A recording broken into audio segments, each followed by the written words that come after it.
Selamat datang kembali di Tony FS. Bismillah, assalamualaikum. Mati Suri, sebuah kisah dari Om Ras. Tony FS membacakan.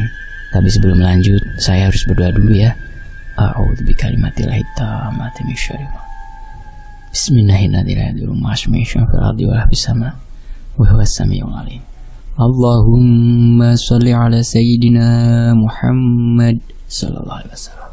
Ini dia selengkapnya. Dari tanah Kalimantan, Om Ras menuliskan, Tony FS membacakan, Mati Suri. Untuk nama orang dan tempat sengaja disamarkan untuk kenyamanan narasumber. Selebihnya, cerita ini adalah kisah nyata.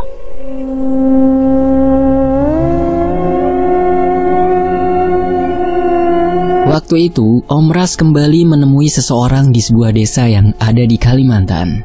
Desa yang cukup terpencil dan jauh dari keramaian kota.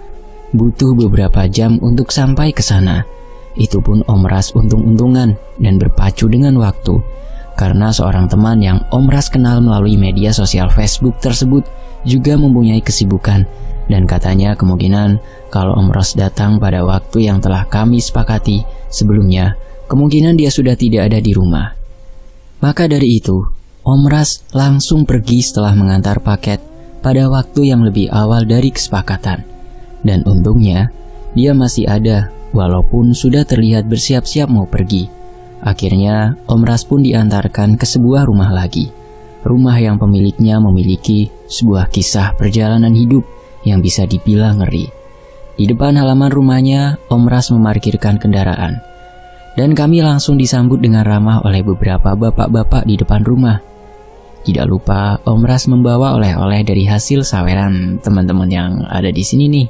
Maksudnya di Twitternya Om Ras ya. Saat kami mengobrol-ngobrol di teras rumah, teman Om Ras ini langsung mengutarakan maksud kedatangan Om Ras ke sana untuk apa. Awalnya bapak-bapak itu terlihat langsung berubah sikap. Yang awalnya rumah tiba-tiba dingin dan mulai curiga.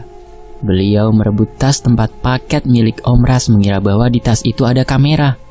Dan Om Ras pun menjelaskan kalau Om Ras tidak punya kamera selain kamera butut dari handphone tua milik Om Ras ini. Tidak ada kamera, Mang. Saya cuma bawa handphone. Itu pun kameranya tidak jernih, ucap Om Ras saat itu. Teman Om Ras tadi juga berusaha membela Om Ras. Dia meyakinkan kalau Om benar-benar tidak akan membongkar identitas asli dari orang-orang di sana. Dalam kata lain, tidak akan mendokumentasikan melalui rekaman video. Setelah melewati saat-saat yang cukup rumit, Om Ras dan teman pun akhirnya bisa dipersilakan masuk ke dalam rumah. Waktu itu orang yang akan kami datangi ternyata masih tertidur di dalam kamarnya. Seorang gadis cantik, berusia sekitar 17 tahunan, disuruh untuk membangunkan neneknya. Dan tidak berapa lama, keluarlah seorang wanita tua dari sebuah kamar. Rambutnya yang masih hitam, walau di usia yang sudah tidak lagi muda. Wajahnya teduh dan masih terlihat jelas sisa-sisa kecantikan di wajahnya. Dan seiring beliau duduk, muncul gadis kecil dari arah dapur, membawa 2 gelas kopi dan sepiring kue patah atau wadai patah, yang lalu disuguhkan kepada kami. Om lalu berkenalan dengan wanita tua itu yang ternyata bernama Nurbaidah. Beliau sangat ramah sekali. Sampai akhirnya Om Ras pun langsung meminta izin dari beliau untuk mendengarkan ceritanya. Awalnya beliau nampak enggan, namun sesaat kemudian beliau tersenyum dan berkata, "Waktunya sudah tiba. Aku izinkan kalian mendengarkan ceritaku. Dan tolong jadikan ini sebagai contoh," ucapnya seraya berusaha meraih tangan Om Ras. Setelah berhasil memegang tangan Om Ras merasa tangannya dingin dan gemetar. "Mataku ini sudah tidak jelas lagi melihat orang-orang. Dari sentuhanlah aku bisa merasakan orang-orang yang baik dan buruk." Lanjut beliau diakhiri dengan tawa. Tidak lupa Om Ras juga meminta izin untuk merekam suara beliau. Jaga-jaga kalau nanti alur ceritanya Om Ras lupa di jalan. Dan cerita pun dimulai. Dulu, saat desa itu masih dikelilingi hutan dan rumah-rumah juga tidak sebanyak sekarang, ada seorang gadis bernama Nurbaidah. gadis cantik yang merupakan buah cinta dari seorang lelaki keturunan Belanda. Ayahnya cuma keturunan, tapi bukan asli ya, dan wanita pribumi. Dulu hubungan ayah dan ibunya itu dikecam warga dan dicap sebagai pengkhianat. Namun keduanya tidak terlalu mengambil pusing apa pendapat orang tentang mereka. Yang pasti, ayahnya Nurbaidah sudah bukan lagi dari bagian orang-orang yang menjajah. Beliau hanya keturunan yang tercipta bukan dari kesengajaan ataupun cinta. Saat Indonesia merdeka, mereka pun menikah dan hidup selayaknya orang-orang di sana hingga memiliki anak. Dan seiring berjalannya waktu, Nurbaidah dan keluarganya pun akhirnya bisa diterima keberadaannya oleh warga. Meski beliau tidak pernah sekalipun keluar dari desa tempat ia dilahirkan itu dari dulu sampai sekarang. Ia tumbuh menjadi gadis yang periang dan selalu ramah pada siapapun. Hari-hari terus berjalan, dan saat usianya sudah genap 17 tahun, banyak sekali pemuda-pemuda yang melamarnya dan tak terkecuali para duda. Mereka sangat mengagumi sosok Nurbaidah waktu itu. Apalagi beliau ini pandai dalam segala hal yang membuatnya semakin menjadi idola kaum laki-laki. Namun, pada saat itu pula lah, kebahagiaannya direnggut oleh takdir. Ayahnya meninggal dunia yang membuat separuh dari keceriaannya menghilang bagai ditelan bumi. Bulan demi bulan berlalu dan tahun pun berganti. Menginjak di usia 20 tahun, barulah Nurbaidah menikah dengan seorang laki-laki yang berasal dari keluarga biasa. Tidak seperti pelamar-pelamar sebelumnya yang kebanyakan orang-orang kaya. Beliau hidup bahagia bersama suaminya, dan kebahagiaan semakin bertambah dengan kelahiran seorang bayi perempuan yang cantik. Namun kebahagiaan tidak berlangsung lama. Saat suaminya semakin maju, Nurbaidah tiba-tiba sakit yang menyebabkan dia tidak bisa merawat anaknya. Bentol-bentol merah yang tumbuh di sekujur tubuhnya semakin membesar, dan di dalamnya juga ada semacam nanah, mirip seperti cacar, tapi bukan cacar. Diobati kesana kemari pun juga tidak ada hasilnya. Akhirnya beliau pasrah dan menyerahkan semuanya pada Tuhan. Beliau percaya jika Tuhan sudah mentakdirkan sesuatu, itu pasti akan indah pada akhirnya. Penyakit mirip cacar tersebut mulai pecah dan mengeluarkan nanah juga darah saat tergesek-gesek dengan kain. Namun itu tidak membuat ibadah Nurbaidah berkurang. Semua waktunya dihabiskan untuk beribadah, sholat, dan mengaji. Dan anehnya itu di sini, rasa sakitnya semacam berhenti pada saat beliau ini sholat. Bahkan walau tergesek-gesek dengan mukena, darah tidak keluar dari lukanya tersebut. Masya Allah. Waktu berlalu kian cepat. Suami Nurbaidah yang semakin sibuk dengan pekerjaan akhirnya membayar seorang gadis untuk mengasuh anak mereka. Awalnya Nurbaidah setuju-setuju saja. Namun keanehan demi keanehan mulai terasa saat si gadis pengasuh sudah tinggal di sana selama beberapa hari. Penyakit Nurbaidah semakin parah. Ia juga tak lagi bisa menelan makanannya karena rasa sakit yang teramat sangat pada tenggorokannya. Hingga pada suatu malam, Nurbaidah sudah pasrah dan merasa kalau itu adalah waktu terakhirnya. Ia pun meminta sang suami untuk memberikan kesempatan untuk memeluk dan mencium, juga mengucapkan selamat tinggal pada anaknya. Namun si gadis pengasuh menghasut kalau borok yang ada di tubuh Nurbaidah akan menular pada anaknya kalau tersentuh. Dan akhirnya suaminya pun tidak memberikan kesempatan sama sekali. Keadaan Nurbaidah semakin melemah. Rasa sakit yang teramat sangat mulai ia rasakan. Dan untuk beberapa saat kemudian, akhirnya Nurbaidah meninggal dunia. Dan berita kematiannya disebarluaskan kepada warga, tetangga, dan juga warga mulai berdatangan untuk membantu. Sebenarnya ini masih banyak detailnya ya yang tidak Om Ras ceritakan di sini karena merupakan privasi dari narasumber. Jadi harap maklum ya. Lalu keesokan harinya, saat jenazah Nurbaidah dimandikan, beberapa orang yang memandikannya melihat seperti ada sesuatu yang keluar dari lubang-lubang koreng di tubuh Nurbaidah. Tapi mereka hanya mendiamkannya saja, lalu bergegas memandikan. Setelah selesai, berlanjut mengkafani. Keanehan kembali terlihat saat beberapa orang mulai membuka penutup tubuh mayat tadi. Koreng yang sebelumnya terlihat menganga, tiba-tiba rapat dan mulai hilang dengan sendirinya, membuat mereka saling tatap dengan wajah bingung. Namun, hal itu kembali didiamkan hingga proses pengkafanan selesai. Singkatnya, orang-orang sudah berjalan ke area pemakaman dengan keranda yang berisi jenazah Nurbaidah yang siap untuk dimakamkan. Tiba-tiba, terdengar suara dari dalam keranda yang berusaha mendorong tutup keranda tersebut.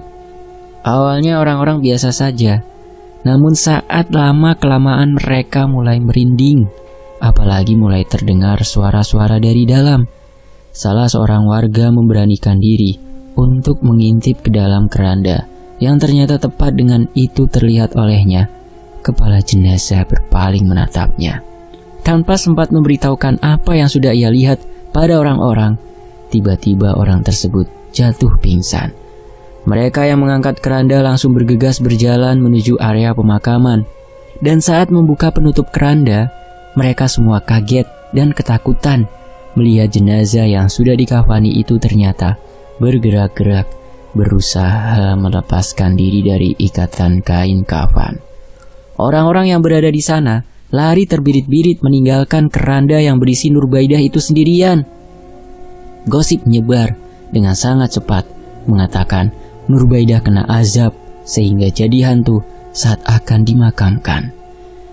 Sementara di pemakaman, Nurbaidah yang baru saja hidup dari kematian itu berusaha melepaskan diri dari kain kafan. Saat sudah berhasil bebas, ia memakai kain kafan itu untuk menutupi tubuhnya dan berjalan ke arah desa. Pengalaman mati surinya benar-benar membuat Nurbaidah gemetar takut. Tak henti-hentinya ia beristighfar dan memohon ampun kepada Allah Subhanahu wa Ta'ala. Desa itu mendadak sepi, dan di rumahnya pun sepi, tidak ada orang. Ia masuk ke dalam rumah dan langsung mencari pakaian. Setelah itu ia berwudu dan langsung sholat taubat. Berjam-jam ia berdoa dan tak berpindah sedikit pun dari sajadahnya. Ia terus memohon ampun dan berdoa, hingga dari luar terdengar suara tangisan bayi. Nurbaidah yang mendengar itu langsung keluar. Ia mengira kalau suara bayi itu adalah suara anaknya, tapi ternyata bukan. Di luar sana terlihat seorang wanita berwajah pucat yang memiliki luka di kepalanya sedang duduk di teras rumah. Bayinya terus-terusan menangis. Nurbaidah menyeka air matanya dan berjalan menghampiri si ibu muda tersebut. "Maaf, kamu siapa?" tanya Nur. "Kamu bisa melihatku?" tanya wanita tersebut. Nurbaidah mengangguk. Ia tak mengerti arti pertanyaan si wanita itu. "Iya, tentu saja," jawab Nur singkat. "Anakku, tolong anakku," isak si wanita. "Anakmu kenapa?" tanya Nur. Saat ia membuka penutup bayi tersebut, ternyata bayi itu memiliki luka di mana-mana. Tangisannya terdengar menyayat hati. "Ya Allah, kenapa bisa begini? Jatuh atau bagaimana?" tanya Nur kaget. Belum lagi sempat menjawab, tiba-tiba dari halaman rumah mereka terlihat suaminya Nurbaidah sedang berlari ke arahnya bersama tetua desa. "Assalamualaikum ya ahli kubur," ucap suaminya saat berada di hadapan Nur, yang tentu saja membuat Nurbaidah mengerutkan keningnya. "Istrimu mati suri, ini asli, bukan hantu," ujar tetua desa seraya menampar lengan suaminya Nur. "Nur, tolong ceritakan tentang perjalananmu di sana," ujar tetua desa. Mendengar itu Nurbaidah terdiam, air matanya mulai mengalir keluar. Mulutnya tak sanggup menceritakan apa yang dia lihat dan alami saat ia mati suri. Aku, ucap Nur seraya menutup mulutnya dan menggeleng. "Ya sudah, tidak apa-apa jika kau tidak ingin menceritakannya saat ini. Kau mungkin masih sangat syok," ujar tetua desa sambil tersenyum. Dan saat ia akan pergi, Nur mengatakan, jangan tinggalkan sholatmu. Bertaubatlah dan memohon ampun pada Allah, ucap Nur. Si tetua berbalik dan menatap Nur sambil tersenyum. Terima kasih, ucap si tetua desa. Suaminya Nur yang tadi ketakutan, kini mulai sedikit demi sedikit berani. Dan saat mereka akan masuk rumah, Nur baru sadar bahwa si wanita tadi sudah pergi tanpa sempat menjawab pertanyaannya. Hari-hari berlalu, kini Nurbaidah sudah 100% sehat dan sembuh dari penyakitnya. Tubuhnya pun tak pernah kering dari air wudhu. Tiada hari tanpa berdoa dan beribadah. Ia kembali mengasuh anaknya, melayani suaminya, dan di waktu istirahatnya dia akan habiskan untuk mengaji Al-Quran. Tapi dari pandangan orang-orang, Nurbaidah dibilang aneh karena kerap terlihat sedang berbicara sendiri di jalan maupun di halaman rumahnya. Bahkan setiap perkataannya bisa saja menjadi kenyataan. Seperti saat ia menegur tetangganya. Ia melarang Pak Ijal pergi mencari ikan malam-malam dan mengatakan ada sesuatu yang akan terjadi jika Pak Ijal tetap memaksakan pergi. Dan benar saja, ternyata Pak Ijal diserang oleh buaya di sungai. Untungnya beliau bisa berenang ke tepi dengan cepat dan selamat. Orang-orang di desa itu mulai menghindari Nurbaidah karena takut kalau Nur akan mengatakan yang tidak-tidak pada mereka. Berbeda dengan tetua adat yang selalu meminta pendapat Nur saat ia akan pergi kemana-mana. Dan Nur sendiri jika bertemu orang-orang pasti akan mengingatkan untuk selalu beribadah sebelum terlambat, yang tentu membuat orang-orang jadi tak nyaman berada di dekatnya. Sampai pada suatu malam, saat Nur tengah mengaji, sementara anak dan suaminya sudah tidur, ia mendengar ada sesuatu yang jatuh di atapnya. Dan beberapa saat setelahnya, terdengar kembali suara seperti orang yang sedang menarik benda berat dan panjang di atap rumahnya. Lalu, beberapa saat kemudian, terlihat ada sesosok bayangan putih berjalan menuju ke arah suaminya. Nur berteriak, membuat sosok itu berhenti dan menatap ke arahnya. Nur langsung berdoa, dan anehnya, sosok itu malah seperti terbakar, lalu untuk beberapa saat menghilang. Nurbaidah langsung menghentikan ngajinya dan melihat anak juga suaminya. Syukurlah kalian tidak kenapa-kenapa, ucap Nur. Keesokan harinya, pagi-pagi sekali terlihat seseorang yang sedang berdiri mondar-mandir di teras rumah. Orang itu ternyata adalah gadis yang dulu sempat mengasuh anaknya Nur saat Nur sakit, yang pada saat pintu terbuka langsung berlari masuk ke dalam rumah. Di dalam rumah, dia berteriak-teriak memanggil-manggil nama suaminya Nur, yang tentu saja membuat Nur garu-garu kepala tidak mengerti dengan apa yang terjadi. Saat suaminya Nur keluar dari arah kamar, si gadis itu langsung memeluknya. Astagfirullah, apa-apaan ini? Ujar Nur. Suaminya Nurbaidah pun juga tak kalah kagetnya. Dia langsung mendorong tubuh gadis tersebut hingga terjatuh. Ada apa ini ah? Ujar Nurbaidah lagi bertanya dengan wajah yang penuh kebingungan. Aku juga tidak tahu kenapa dia begini, jawab suaminya Nur sambil menggeleng. Nikahi aku mohon, isak si gadis. Mendengar perkataan gadis tersebut, Nur terlihat kecewa pada suaminya. Sumpah, aku tidak ada hubungan apa-apa dengan dia, ujar suaminya. Tanpa sepatah kata pun, Nurbaidah pergi keluar dari rumahnya. Ia tak menyangka lelaki yang begitu ia cintai malah seperti itu.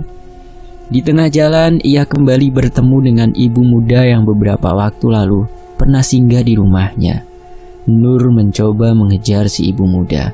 Namun ketika beberapa orang anak kecil sedang bermain kejar-kejaran berlari ke arah ibu dan anak tersebut hingga Nur melotot dan terlihat tidak percaya dengan apa yang dia lihat barusan.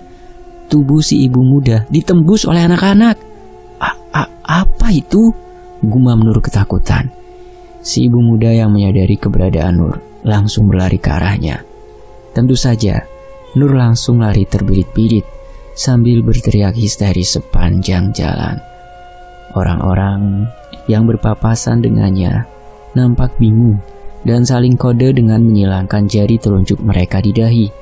Sementara Nur terus berlari ketakutan, dan si ibu muda yang nyatanya adalah arwah penasaran itu pun terus saja mengejarnya, hingga sampailah mereka di tepi sungai. Tolong jangan makan aku. Aku tidak berniat mengganggumu. Aku mohon, tolong, ucap Nur gemetar sambil menutup kedua matanya rapat-rapat. Aku pun tidak berniat mengganggumu. Malah aku ingin meminta tolong padamu, ujar si ibu muda itu. Mendengar jawabannya, Nur malah menangis makin keras. Ia menampar-nampar kepalanya dengan sekuat tenaganya. Aku benar-benar sudah gila. Aku gila, teriak Nur. Beberapa saat kemudian, saat keadaan dirinya mulai tenang dan suara dari arwah ibu muda itu juga sudah tidak terdengar lagi, Nur perlahan-lahan membuka matanya. Tapi ternyata arwah ibu muda tersebut masih berdiri di hadapannya. Mata Nur berkaca-kaca. Lalu ia berdiri dengan kaki yang gemetar hebat. Aku tidak melihat apa-apa. Aku tidak melihat apa-apa, gumam Nur sambil terus berjalan maju. Dan ternyata arwah ibu muda itu juga ikut maju tepat berada di hadapannya. Dengan keberanian yang masih tersisa, Nur menghindari arwah tersebut dan terus bergumam, aku tidak melihat apa-apa. Berkali-kali hingga ia sampai kembali di desa, dan arwah itu masih ada, masih berada sangat dekat dengannya. Saat sampai di rumahnya, Nur langsung berwudu. Di dalam doanya, Nur memohon ampun karena sudah takut dengan hantu. Setelah keadaan hati kembali tenang dan Nur mencoba untuk berani, akhirnya Nur mendekati arwah ibu muda yang masih mengikutinya sampai ke rumah. Bahkan, kini ia berdiri di depan pintu kamar Nur. Maaf sebelumnya, tetapi sungguh aku belum... maksudku, aku tidak mengenalmu. Dan kau tahu, sekarang aku juga berada pada masalah yang dimana suamiku akan kawin lagi. Jadi maaf, aku benar-benar tidak bisa menolongmu, ucap Nur terbata-bata. Dan anehnya, setelah Nur berkata seperti itu, arwah tersebut menghilang dengan sekejap. Nur menghela nafas lega. Kenapa aku bisa melihat hantu? Apakah aku juga hantu? Tidak, aku masih hidup. Lalu apa? Gumam Nur bingung. Saat anaknya terbangun, Nur membawa anaknya untuk pergi ke rumah tetua desa. Sementara suaminya sudah puluhan kali bolak-balik mengantar gadis yang minta dinikahi tersebut. Sesampainya di rumah tetua desa, Nur mulai bercerita. Dan tetua desa itu mendengarkan cerita Nur dengan seksama. Mungkin setelah kau mengalami mati suri, kain penutup mata batinmu terbuka. Makanya bagimu tidak ada batasan penglihatan, menjadikan semuanya bisa kau lihat, kata tetua desa. Itu adalah amanah dari Tuhan yang harus kau syukuri, Nur, lanjut tetua desa. Hah? Tapi jujur saya belum terbiasa. Bahkan semuanya terlihat begitu nyata. Dan kalau begini terus, kemungkinan saya bisa gila, kata Nur. Mereka memang nyata dan ada, Nur, ujar tetua desa. Maksud saya, mereka yang tidak bisa dilihat oleh orang lain. Mereka semuanya terlihat sama dengan orang-orang lainnya. Obrolan mereka terhenti saat arwah si ibu muda datang, membawa sesosok makhluk berbulu. Apalagi ini? Tanya Nur terbata-bata. Aku sudah membantumu menyingkirkan pengganggu ini. Jadi sekarang aku meminta tolong. Bantu aku mengatakan pesan terakhir pada keluargaku, ujar si ibu muda. Nur mengerjap-ngerjapkan matanya. Ia benar-benar bingung. Dan untuk beberapa saat kemudian, terlihat juga suaminya datang ke sana dengan wajah yang nampak lelah. Tolong, ucap arwah si ibu muda seraya menghilang dari pandangan. Di sisi lain, sudah 3 hari sejak saat itu, Nur semakin diganggu oleh arwah si ibu muda. Dan Nur yang awalnya takut, kini mulai berani membentak dan marah-marah pada hantu-hantu yang kerap kali mengganggunya. "Katakan, apa yang harus kusampaikan?" Akhirnya Nur kesal, dia membentak. Kini kehidupan Nur menjadi sangat sibuk dengan kedatangan hantu-hantu yang meminta tolong padanya, atau hanya ingin sekedar mengganggunya saja. Setiap hari, saat ia sendiri atau bersama keluarga dan melakukan aktivitas-aktivitas rumah, hantu-hantu itu selalu ada. Kehidupan setelah mati suri itu benar-benar membuatnya berbeda. Bahkan keluarganya sendiri pun hampir tidak bisa ia urus dengan baik. Sampai suatu ketika, suaminya kecelakaan karena ulah dari beberapa hantu yang usil mendorongnya saat suami Nur sedang memperbaiki atap rumah. Bahkan anak Nur yang masih kecil itu juga diganggu oleh hantu-hantu dan membuat anaknya jatuh sakit. Namun, teror dari hantu-hantu yang entah dari mana datangnya itu mulai menyebar ke warga-warga desa. Mereka semua menyalahkan Nur. Nur dianggap pembawa sial di desa tersebut. Dan parahnya lagi, di saat suami dan anaknya sedang sakit seperti itu, dia malah diasingkan dari keluarganya ke tengah ladang. Kakinya balok dan tangannya diikat. Tetua desa sudah mencoba melindungi Nur, tapi warga desa yang menginginkannya diasingkan lebih banyak. Dipasung Nurbaidah. Nur berada di dalam sebuah gubuk kecil, tempat di mana ia akan menghabiskan seluruh waktunya di dalam sana, dengan keadaan kaki terpasung balok dan tangan yang terikat. Ia hanya diberi makan 1 kali sehari oleh warga desa. Dan ternyata alasan mereka berbuat seperti itu adalah agar Nur cepat mati, supaya hantu-hantu yang meneror desa juga ikut menghilang. Hari-hari pun berlalu. Nur kini sudah terbiasa tinggal di gubuk tersebut. Meski pada saat hujan, dia akan kebasahan dan kedinginan karena atap yang sudah tidak layak pakai. Dan jika panas, ia akan berusaha sebisa mungkin bertahan agar rasa hausnya hilang tanpa minum. Warga di sana benar-benar tidak ada yang peduli padanya. Bahkan saat beberapa orang memberinya makan, Nur diberitahukan kabar mengejutkan, yakni suaminya telah menikah lagi dengan perempuan desa sebelah. Tentu saja, kabar itu membuat Nur menangis histeris. Ia hampir saja melakukan bunuh diri karena sudah tak sanggup menahan derita kehidupan. Namun lagi-lagi, bayangan tentang alam kubur kembali terbayang di benaknya, yang akhirnya membuat dia kuat untuk bertahan. Menjelang pada hari ke-40, setelah kabar pernikahan suaminya itu, Nur didatangi oleh suaminya. Namun anehnya, tubuh sang suami tembus melewati dinding, yang langsung menyadarkan Nur pada kenyataan sebenarnya, bahwa suaminya tidaklah menikah seperti apa yang dikatakan warga, tapi ternyata sudah meninggal. Bahwa aku tidak ingin hidup lagi, isak Nur putus asa. Kuatkan dirimu, kau masih punya aku di dalam diri anak kita. Kau harus menjaganya, ucap suaminya, lalu menghilang. Tidak peduli jika itu hanya sebuah bentukan jin yang menyerupai arwah suaminya, tapi kata-katanya benar-benar memotivasi untuk Nur tetap bertahan. Bulan berlalu dan tahun pun berganti. Kini Nur benar-benar hampir putus asa untuk yang kesekian kalinya. Meski di desa sudah tak ada teror hantu, tapi warganya seperti enggan untuk melepaskan Nur. Hingga tetua desa nekat untuk membebaskan Nur sendiri.